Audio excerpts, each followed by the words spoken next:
Hello, friends. My name is Justin Gravitt with Navigators Church Ministries, and we are really excited just about what is happening on Discipleship.org, at Discipleship.org, at the forum, on the website, on the podcast, everything Bobby and his team are doing.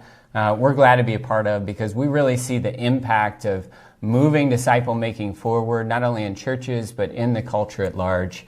And so it's just fun to be here. It's so fun, and discipleship.org is like everywhere, and I love getting the emails, and it's just so cool to be a part of something bigger where we're consciously choosing to put disciple making first. That's right. That's right. We're going to be sharing with you today, whenever you're watching this, whether morning, evening, sharing with you 4 truths about growing a disciple making culture.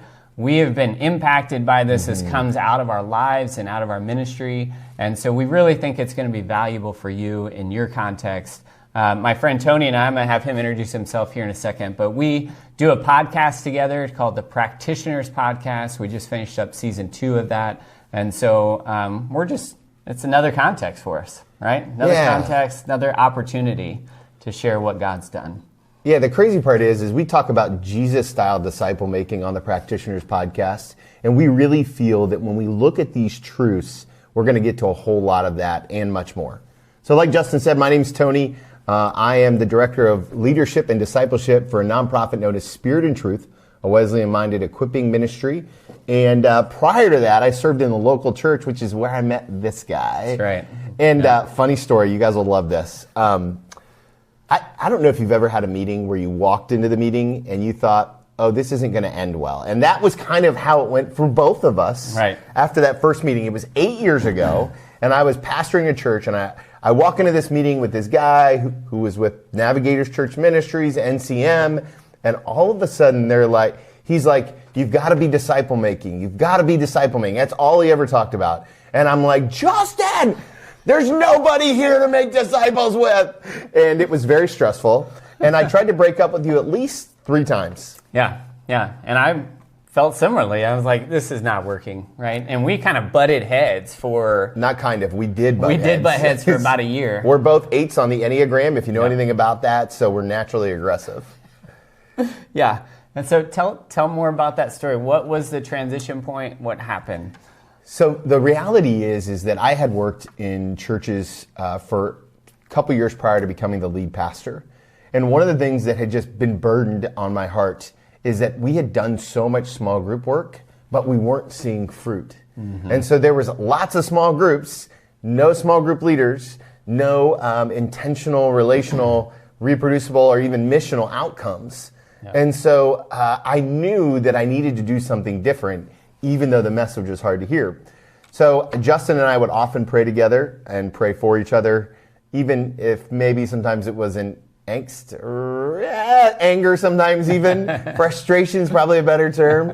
But the Lord just would not release me from the relationship. Yeah. And eventually, I think in both of our hearts, things began to shift, and I saw the value of how God was using Justin and Navigators Church Ministries. We began to trace the promise of disciple making throughout Scripture, and I realized that this was something that I needed to make part of my life and my ministry.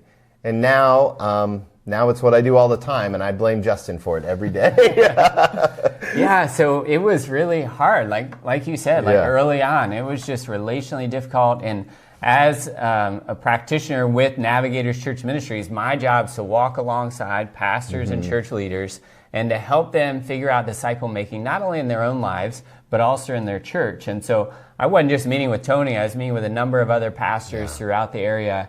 And for Tony in particular, I remember that we were kind of butting heads on this idea of how do we make disciples that go out and make other disciples? That's right. Right? And so it kind of flows into the first truth that we're talking about today. And we're going to move through the four truths that we have.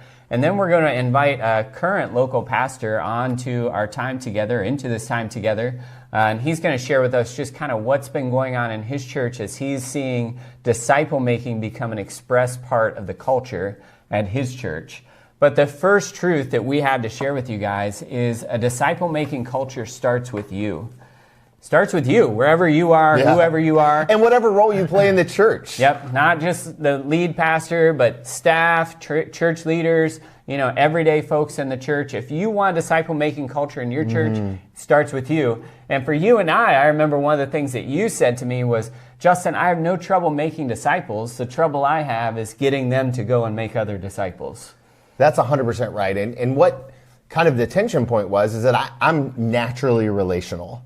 And so I love to meet with people. Some people joke even in my community now that my job is really just going to have coffee with people. And you probably know a pastor like that, or you are a pastor like that. One of the things that I realized is that you can't program your way to a disciple-making culture. Right. You can't program your way into disciples who are going to make disciples. You actually have to do it. And I think this idea of ownership is really important in ministry, whether you're a lay leader or a pastor, or you're just a normal Joe sitting in the pews. We have to own the responsibility. Funny story, at my very first church, one of the expectations to be on staff was that you had to tithe. Right? Okay. And so there's a kind of this legendary story that's been told from employee to employee where the lead pastor walked into the youth pastor's room and sat down in his chair, which is unusual. Big church. It's not very often that the senior pastor was just roaming the halls, sitting in people's offices. So the youth pastor would tell this story, and he would immediately start to sweat as he mentioned the senior pastor sitting in his seat. He sat down, he looked at him, and he said, hey, buddy, while you're on staff here, you actually have to do the things that we preach about. The youth pastor looked at him and was like, yeah, absolutely. That makes perfect sense. And he goes, great. So I'll expect your tithe in by the end of the week, or you can go ahead and walk away. Wow. Cut and dry. Subtle, right? Subtle. I wouldn't say grace was high on his gift list, but convicting, absolutely. And I think that's the similar approach that we have to own when it comes to disciple making, right? We have to own it. Yep. Because we can't just talk about it in local church, whether you're a lead pastor, anyone in the local church. If you want to have a priority or a value around disciple making, that means you have to be practicing it yourself. Yeah, absolutely. Not just talking about it, not just encouraging it. But Tony, I think one thing we need to do is kind of bring some more definition around what do we mean when we talk about disciple making, right? So in discipleship.org, we use this phrase, Jesus-style disciple making a lot. And I talk about it like this, that there's an assumption that I make. And the assumption that I begin with is that Jesus' way of making a disciple is the best way to make one. Yeah, amen. Right? And so I want to get as close to the way that he did it as I can, understanding that we are all kind of contextualizing, because I don't know anyone that's just kind of wandering around the U.S. with 12 people following him and, him or her. But what is it precisely? See, I think disciple making will always yield a threefold fruit. Okay, so the first fruit disciple making will yield is the fruit of new converts. So we have new people coming to faith. Right, the lost. The lost, that's right. So if we are only talking about disciple making in our church and the lost never get impacted, we're really not practicing Jesus-style disciple making. So the first thing we're going to yield, the first fruit, is that fruit of new converts. Yeah. The second fruit then would be the fruit of new disciple makers. Now, a lot of churches, that's where they start. There's people in the church that have been there a while that haven't heard or haven't been trained or haven't understood about disciple making, and they then begin to understand and practice what it means to disciple somebody else, and so they become a new disciple maker. Now, the third one is a little bit more complicated. It's what I call threefold disciple-making momentum in the church. And so in the church, it goes into the local church. So there's momentum that moves in, but that momentum also moves outward to the lost, and then it moves downward in the life of the individual believer. And so really it's those three things that as I'm looking and evaluating a church's disciple making, I'm thinking about the threefold fruit that biblical disciple making should yield. Yeah, and the reality is that it's not fully Jesus-style disciple making unless all three parts are brought together, right? And when we talk about culture, which is one of the major points that we're going to talk about today, this is the culture that we're striving towards, right? It's both aspirational and it's both prescriptional to what we're trying to do to make Jesus-style disciples. And so when we think about culture, this is really important for us as leaders, lay leaders or pastors. We've got to get clear about our language, right? One of the things I love to say is that common language creates common movement that changes the individual for the corporate good. Oh, wow. Tony, you got to say that again. Let me say it again, yeah. Common language creates common movement that changes the individual for the corporate good. So again, if you think about what Justin just talked about when it comes to the threefold ministry of Jesus-style disciple making, there's individual change, there's corporate movement, and then there's corporate change, right? And this is what we want for our church. We don't want churches that just add people, but rather we want churches that multiply people. Yeah. I think one of my big sticking points is I think for the last 20 years, the North American church model in most cases taught people how to go to church, but never taught them how to follow Jesus. That's right? so true. And if we want to follow Jesus, we must be willing to move. Yeah. One of the things I love about that statement of, the common language is it hits on kind of what culture is, right? So if we're talking about culture, we've defined a little bit what disciple making is. If we're going to build a disciple making culture, we need to have some sort of working definition of what culture is, right? And part of culture is language, right? It's these words that we use and we have a common understanding of what those are.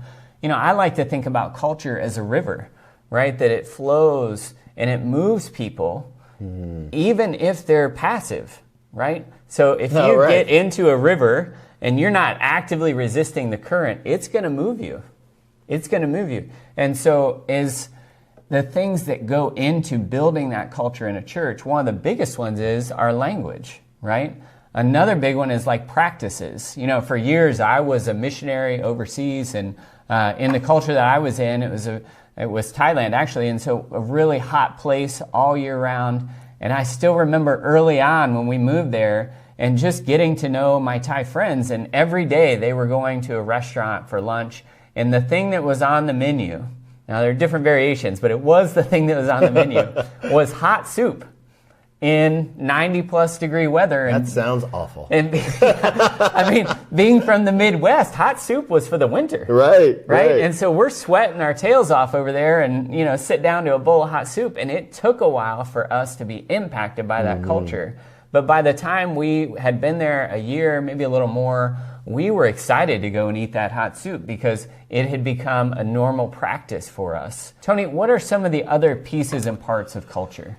Yeah, so I think one of the things that I really love to talk about when we talk about culture is the idea of stories, right? Craig Rochelle, many of you probably have heard of before, but one of the things he says is that what gets rewarded gets repeated.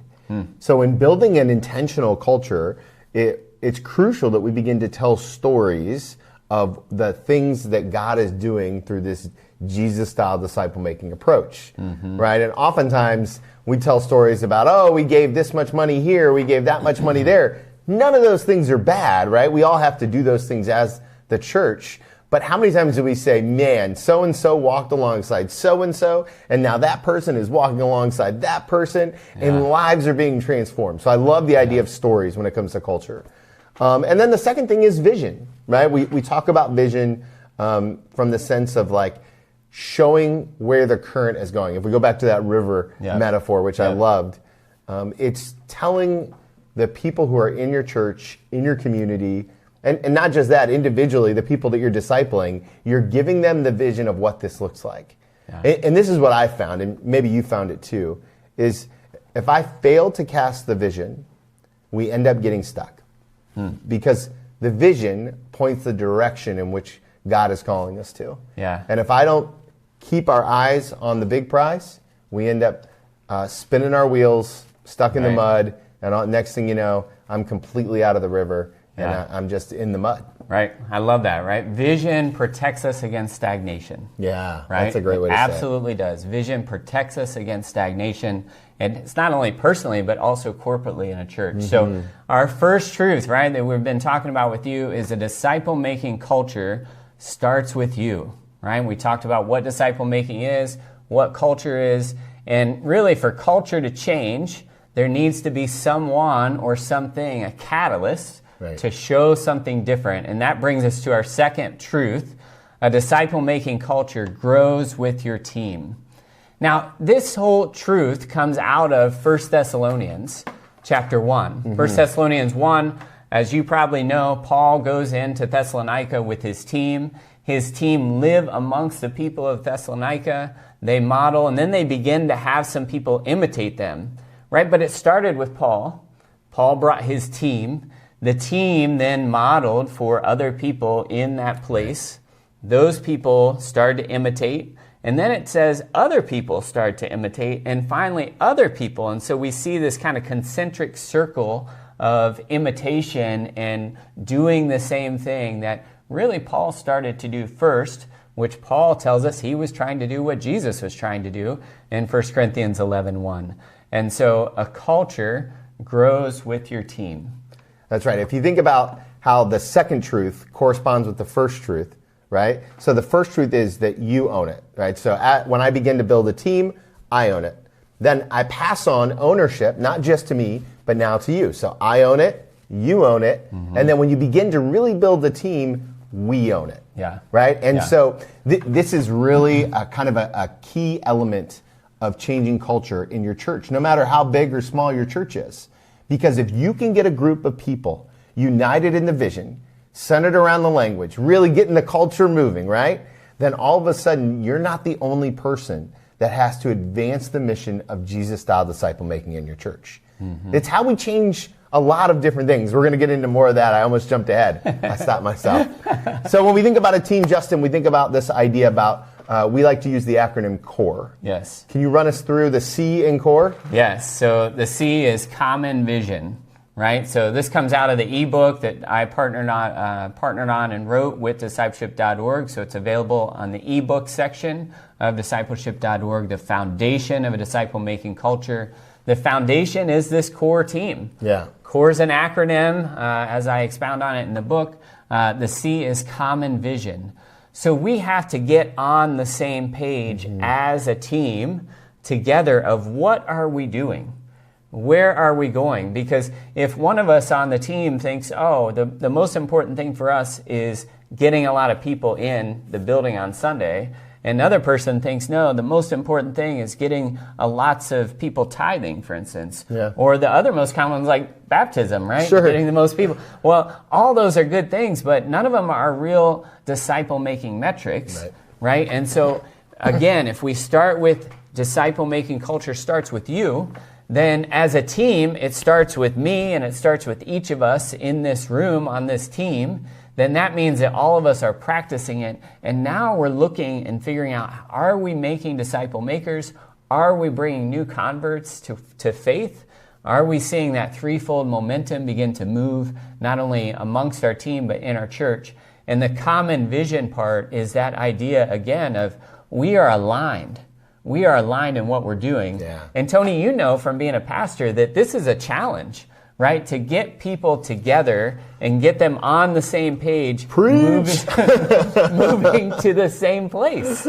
That's right. And it actually leads right into the second part of this core team. So if C is common vision, then O is owned individually. So again, every person on the team has to own the vision of the team, of Jesus-style disciple making, of what it looks like in the church. And so that's getting people away from programmatic things. It's getting people away from what they've known. And right, wrong, or indifferent, if you've been in the church for any number of years, you know that everybody comes in with a little bit of baggage about what church should and shouldn't look like. Yeah. I like to joke all the time that there's only a couple jobs that are second-guessed as much as pastors are, and it's actually police officers and doctors, thanks to WebMD, right? Yeah. And all of us in the pastoral role know that email on Monday is oftentimes a result of how they would have done things on Sunday. and so again, you want to build a team, a group of people, common vision, owned individually. Yeah, and that owned individually, again, we're trying to figure out not only do they see where we're going, but are they willing to do it? To do the work, right? Because it's easy to sit there in a team setting and nod your head, but the hard part's actually putting yourself in the game. I've been in so many meetings where all of a sudden the board or the team will look at me and say, okay, Pastor, good luck with that. That's right. No, that's not what we're doing. You've got to do it too. It's important. Yep. And so that's the C and O. The R then is relationally resilient. I was with a pastor not long ago, and he said, Justin, I've heard a lot about multiplication, right? So if I reach one and you reach one, at the end of the year, we got 4, and if they do that, then we got 8, and it multiplies, and real soon we've reached the whole world. But that's been talked about for generations. How come we're not done yet if this works? And I said, yeah, Pastor, that's a great question. The only thing I can tell you is people. Yeah, because we're so broken. People. That sometimes it just doesn't move because relationally we have trouble together. Yeah. And especially in the church, we have trouble being in relationship and being honest with each other, right? Even with our story, I mean, it took a while of kind of clashing and working through that. 18, 24 months probably, somewhere in that range. And now, I mean, I count you among one of my closest friends. Yeah, likewise. And so that's the dynamic that happens on a team is the pastor or others on the team need to be willing to step into some of that conflict, some of that tension. Maybe it hasn't gotten to conflict yet because people are withdrawing. How are we going to step in relationally together and into the tension so that we're truly loving each other and making peace and not just keeping peace? Yeah, I think one of the things that comes in play here is that oftentimes leaders are more scared to lose someone from the church than they are to grow someone in Christ. And when we talk about being relationally resilient, we're talking about speaking the truth in love and grace. Yeah. Calling out sin, calling out toxic behavior, and sometimes it means even asking someone to step down from the team. Right? If they're not going to individually own it, if they're not going to be a part of the vision, they're not going to do those things. And you know as well as I do that always comes with a fair amount of lumps. And it's hard. It's hard. COVID has certainly been a good reminder of how hard it is to be in relationship with people, especially when, maybe you see them 3, 4, 5 times a month, right? Not very often. So take us to the E. Yeah, well, before I get there, I just want to say we don't want to minimize the difficulty of these that's steps, fair, right? It's much easier to talk about than it is to live out. But it doesn't change the fact that it's necessary, right? If we're going to have a team of disciple makers, this is what we have to move through. Yeah, it's much easier to talk about it here than it is to actually talk about it in a room full of people who you're trying to serve and you love and you love their family and you know it's going to hurt their feelings. And like all this stuff is hard. Yeah. But the life transformation on the other side is worth it. Yep, absolutely. So the E then, so we have so far a common vision, owned individually, relationally resilient. The E is enduring to the end. And what happens towards the end of the team process is, the team is clicking together, they're discipling someone or a couple someones, and the pastor or the leader of the team is feeling really good and really encouraged because he's seen the progress that they've made. Yeah. But the problem is the team themselves are exhausted. And a lot of them are feeling, man, if I could just go back, I did it all now. Ignorance is bliss. That's right. I did it. Can we just be done and I'll just go back to the way things were? And that's when the team lead needs to step in and walk alongside even closer than he has been, because that's when they need him the most. And so that E is enduring to the end, helping them finish and get to the finish line. Tony, will you talk to us about one of the biggest challenges in the team building process is this idea of a team versus a group? Right? Can you share with us just a little bit about that? So oftentimes, in especially the church settings, we group people together. We love small groups. We love all the groups. We love groups. We're a group kind of culture. The difference is with a team, we're all going to a common goal. Yeah. Right? And I think that's the difference, right? It's an agreement that we're all going to get in the metaphorical river together and let the culture and also create the culture together than just kind of, bumping into each other. So here's how this plays out practically. On a team, teammates, regardless of whether or not they're on staff at the church or a pastor, teammates check in on each other. Yep. Groups don't. Teammates challenge each other. Groups don't. Teammates are there for each other. Groups aren't. Yeah. So a lot of times we put people together, call it a team, when it really functions as a group. Yeah. So as you're thinking about how disciple-making culture can impact your church, always be thinking about a team, not a group. Mm-hmm. Yeah, that's a great word, because we're really used to being in groups, right, in churches. But teams, they can count on each other. Yeah, that's right. Right? They don't just call up, they don't just not show up without telling somebody or having a good reason or saying, hey, I know I made this commitment, but there's all that, and it's just hard for people to learn to be in a team when they've been used to being in groups for so long. So, okay, Tony, so that was our second truth, right? A disciple-making culture grows with your team. How about our third truth today? Our third truth, a disciple-making culture impacts your city. A disciple-making culture impacts your city. So one of the things that we often hear about when we talk about disciple-making cultures with pastors is that, well, I'm just more into evangelism than I am into discipleship. Mm-hmm. And what we would argue is that Jesus-style disciple-making really is kind of the first step of good evangelism. Justin, tell us a little about how we came to that conclusion and some of the fruit that happens when you do it well. Right, yeah. So we would distinguish evangelism and disciple-making.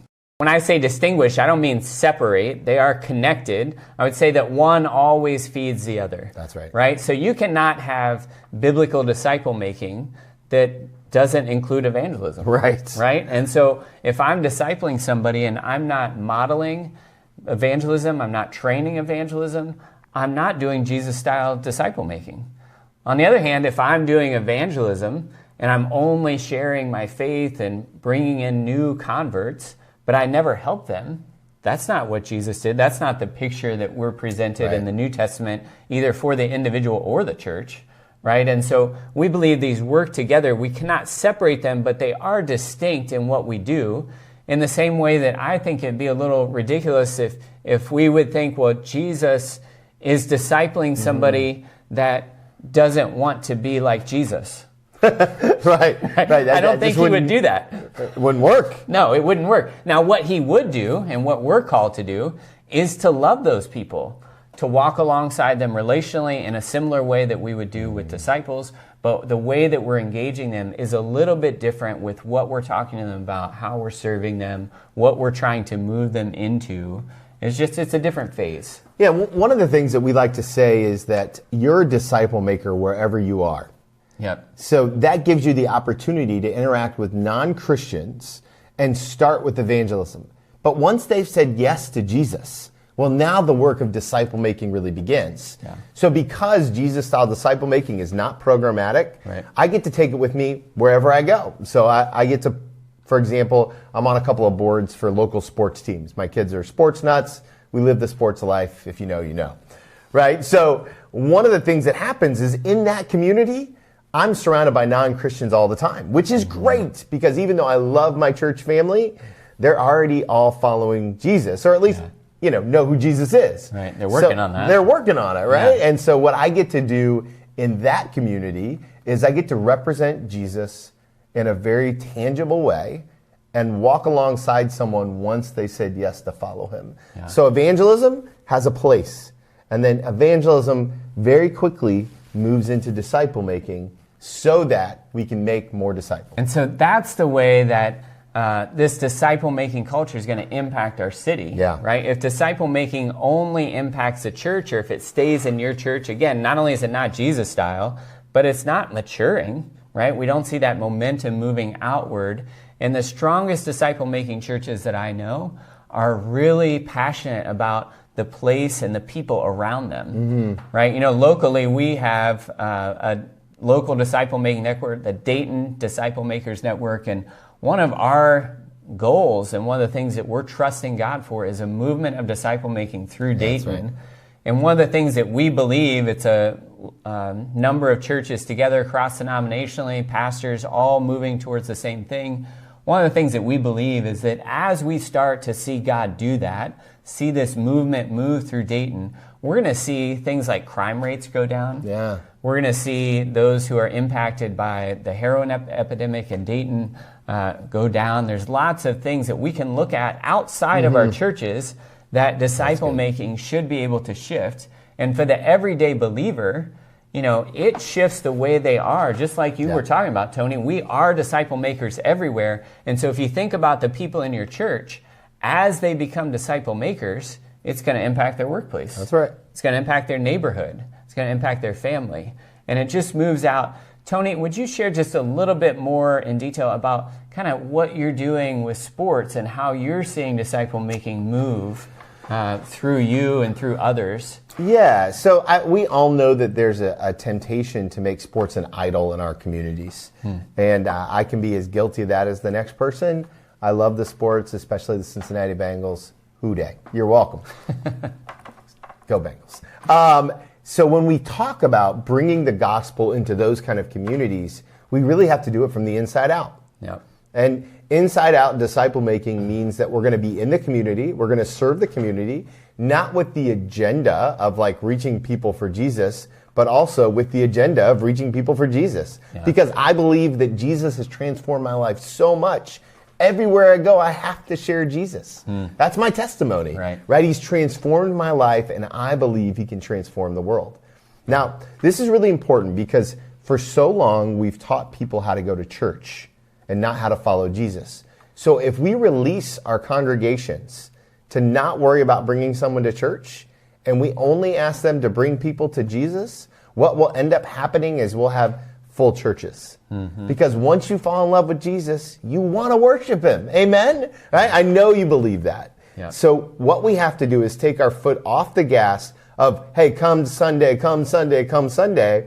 And we've got to put our foot on the gas with the message that says, wherever you are, whoever you're around, teach them to follow and love Jesus. Yeah. Oh, I love that so much because you're modeling and communicating about what it looks like to share our lives as we share the gospel. Yeah. Right? Not share the gospel and then share our lives. I don't want the gospel to be separate from my life. Yeah, that's right. Yeah, we're sharing our lives as we're sharing the gospel. We're sharing the gospel as we're sharing our lives. And so a disciple-making culture, again, it will impact your city. And now our fourth truth, Tony, is a disciple-making culture will transform your ministry. It will transform your ministry. And Tony, I want you to kick this one off. I want you to share just a little bit about who this truth is going to hit most fully. So I want to be careful with my words. But what I know is that so many of us leaders in the local church right now are burdened, heavy. Right? We feel like we're fighting culture in different ways. We feel like we're fighting attendance in different ways, budgets in different ways. I come out of a Methodist tradition, so feels like oftentimes we're fighting the denomination in certain ways. And every day I go into work, or I went into work when I was a local pastor, and I felt like I had to fight. There was a season in COVID, probably about 6-8 months before, as God was working on my heart about leaving the local church, where there were days I felt like I could cry. And I love my church family. And what happened is I began discipling a new follower of Jesus. His name is Zach. He's incredible.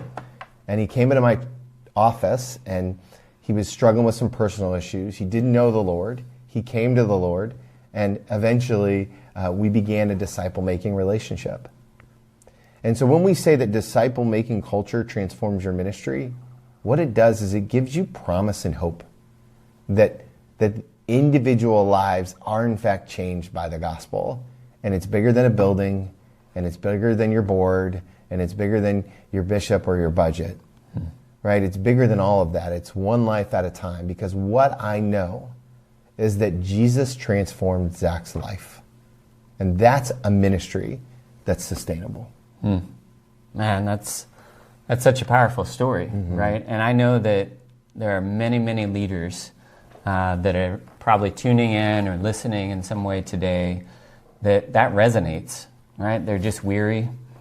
They're tired. They're wondering, can I keep going? Is this really effective, what I'm doing?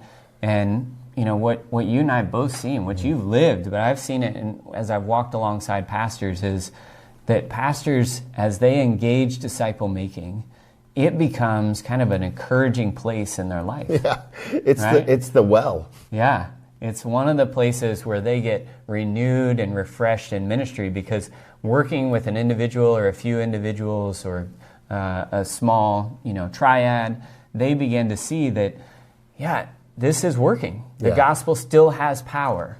The gospel still transforms.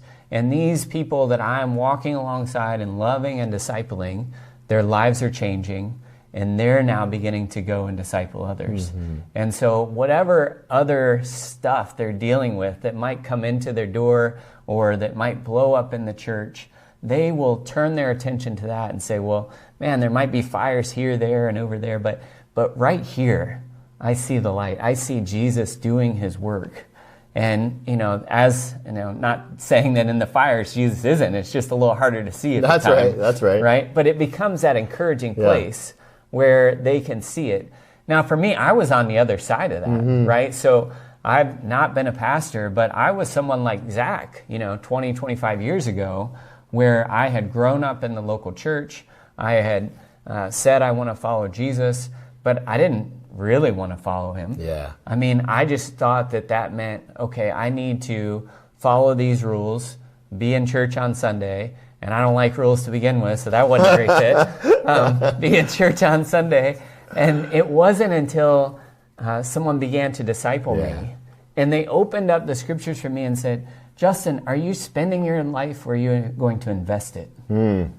That's good. I don't know. I feel like I'm just trying to live my life. And he opened the scriptures to me and he said, Justin, there's a way to invest your life for eternity. And he opened to the scripture Isaiah 43:40, which says, since you are precious and honored in my sight, and because I love you, I'll give men in exchange for you and people in exchange for your life. And I thought, wow, I would love that. And he went to Abraham, and he showed me the Abrahamic promise where God took Abraham under the stars, and he said, count the stars, and if you can count them, this is how numerous your offspring will be. And he showed me how this promise was passed down through the Old Testament and into the New Testament. And Galatians 3:29, if you belong to Christ, and you are Abraham's seed and heirs according to the promise. And he said to me, Justin, if you want, this promise can apply to you. God wants to use your life to multiply it for the kingdom, to multiply it for God's glory, so that your spiritual descendants might be as numerous as the stars in the sky. And I said, I was so young in the faith at the time, I said in my heart before God that night, I said, God, I don't know if this is true.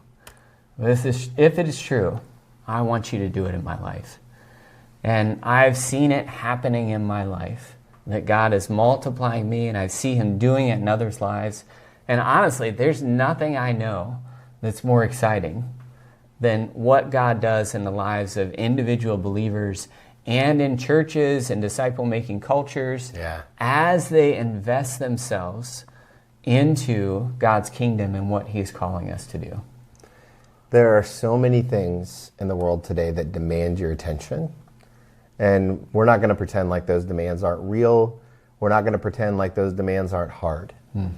But we can sit here and tell you from our own experiences that nothing has changed my relationship with Jesus than making disciples who will make disciples. And so that's our prayer for you. That's our desire for you. And we want to kind of wrap everything up here and go over the 4 disciple-making cultural truths. Right? Justin, will you take us through the 4? Yeah. So again, these are the things that we just walked through with you. We hope they're helpful for you in your context. But the first one, as you remember, a disciple-making culture starts with you. We can't just talk about disciple-making. We can't just plan and prepare and cheer for a disciple-making culture. We have to practice it, right? Whoever you are listening to this, if you want to see this in your church, you have to practice it. The second one is a disciple-making culture grows with your team and with your core team specifically. And so there's a lot more, again, about that truth in the book, The Foundation of Disciple-Making Culture. You can download it right on Discipleship.org's website for free. The third one is a disciple-making culture impacts your city. It doesn't just impact your church. We're not just after impacting Christians with disciple-making. Disciple-making is a means to the end of reaching the world for Jesus, for the kingdom expanding so that, the glory of the Lord covers the earth as the waters cover the sea, as Habakkuk 2 tells us.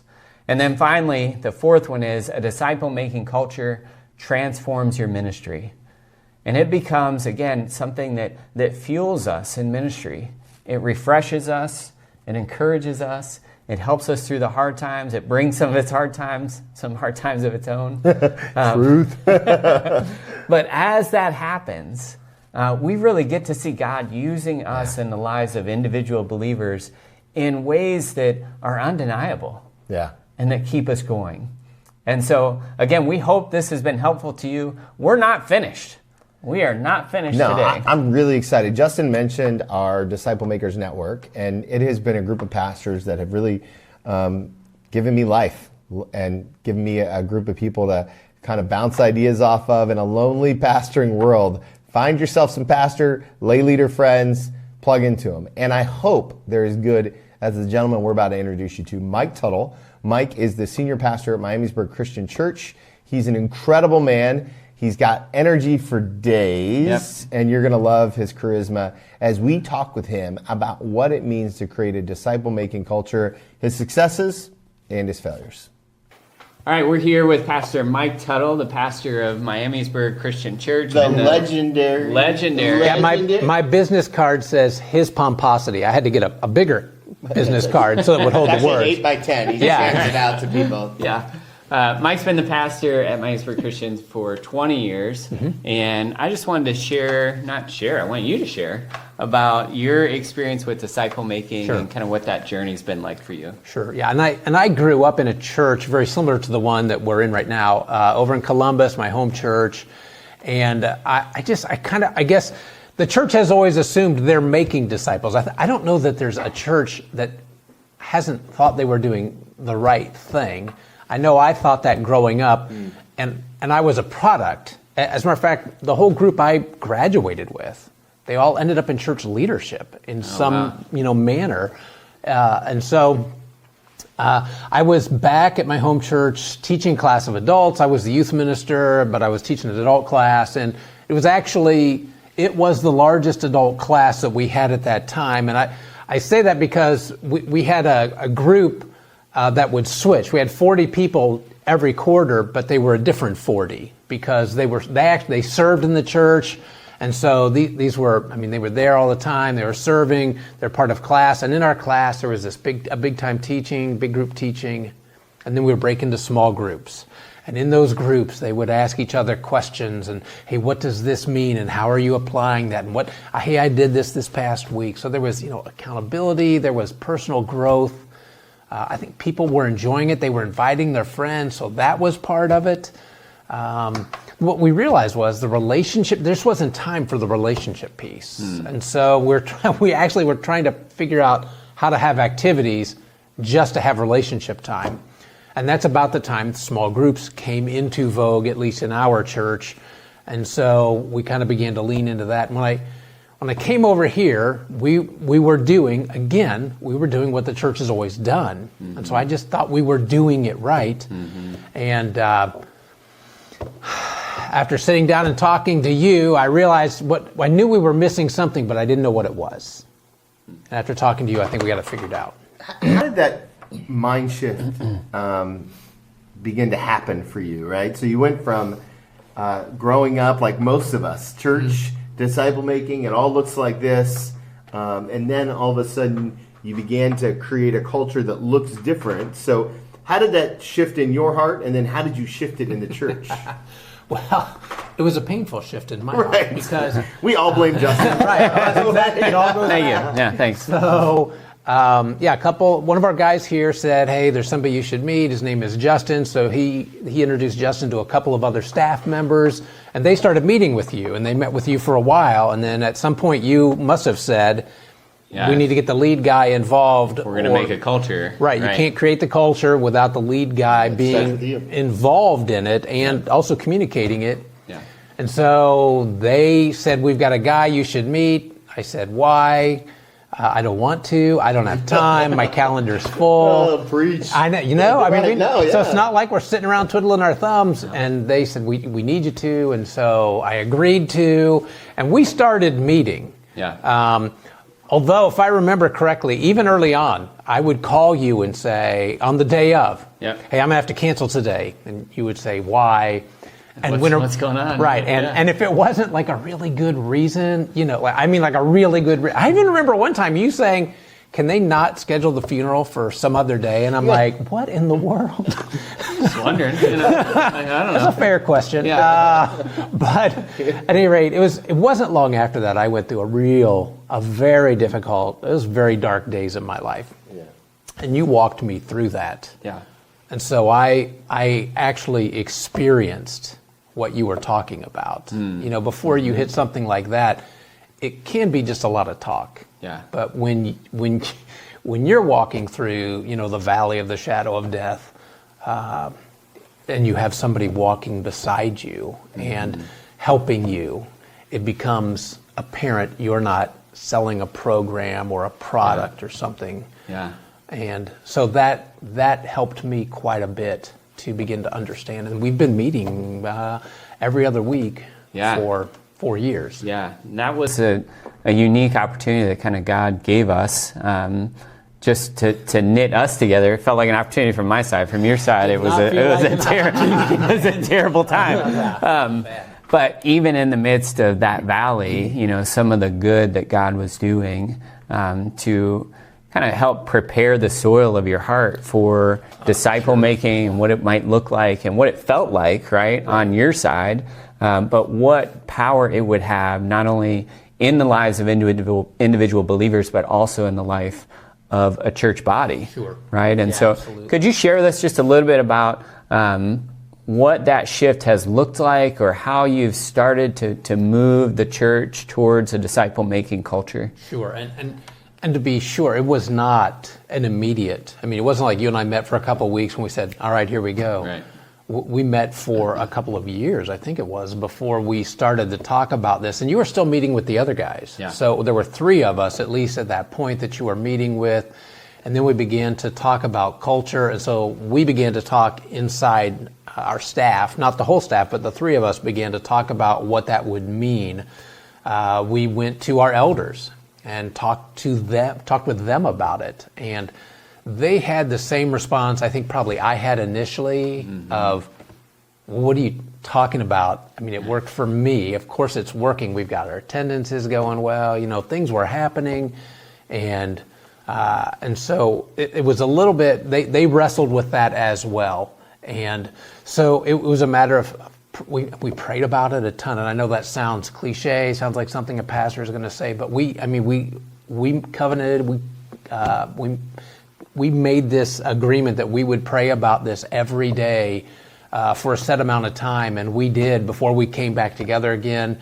And so we were praying for our elders, praying for this process in our own lives and what God was doing here. And so then we began to talk to you about a team. And I remember we prayed, I want to say we prayed for 2 months, every day for 2 months about who to ask. And we didn't there were 3 of us involved at that time. We didn't talk to each other about who was making our list, because I would pray, then I would write down names as they came to me. Yeah. And they were doing the same thing. And when we came together at the end of that 2 months, it was interesting to me how similar our lists were. I'm trying to remember.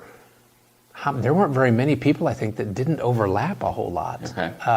And that was the core team list? That would become the core team, correct. Okay. And so before that, though, you actually had me discipling somebody. I forgot. This was in practice beforehand. Starts with you. Yeah. And so, I chose two guys that I thought would be pretty easy because one lived geographically in proximity, super easy, and the other was a new guy who I thought would be really easy too. And one of those two, it became apparent very quickly that easy doesn't mean this is who you should be going after. Ready. Geographically easy, because that process stopped. He wasn't ready. I was trying to make him be ready. Don't do that. That doesn't work. So I picked up a second guy and have been working with both of them now for a couple of years. I'm curious, Pastor Mike, at your church, from all North American indicators, was doing well, right? Like all the things that we've all come to know. How do you go into your elders? Butts, bucks, and baptisms. Yeah. We were doing well. We were doing well. How do you go into your elders, and what do you tell them to say, hey guys, we're really being wildly successful based off of everything we've ever known. But I think we should give it all up and change the culture. Yeah. So first of all, they knew that I was walking with Justin through this dark period of my life, and actually they were and to be truthful, I stepped away from, or they had me leave for a bit. It was a sabbatical, and it was for 8 weeks. And I had zero contact with the church or anybody in the church, just zero contact. And the elders were helping me with that as well, but they knew Justin was walking with me through it. And so I think that gave you a little bit of street cred here, because they knew that you were someone I trusted. A relational equity.